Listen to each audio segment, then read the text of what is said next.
It's a quiet Sunday morning in Magalia, California.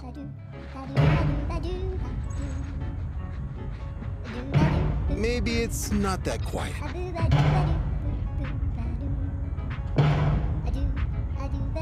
The man is known to routinely wake up his neighbors. Today, one of them decided to record it.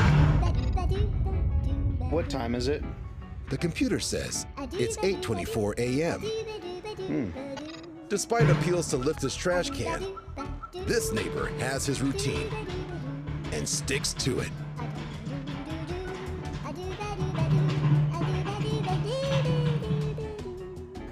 Wow.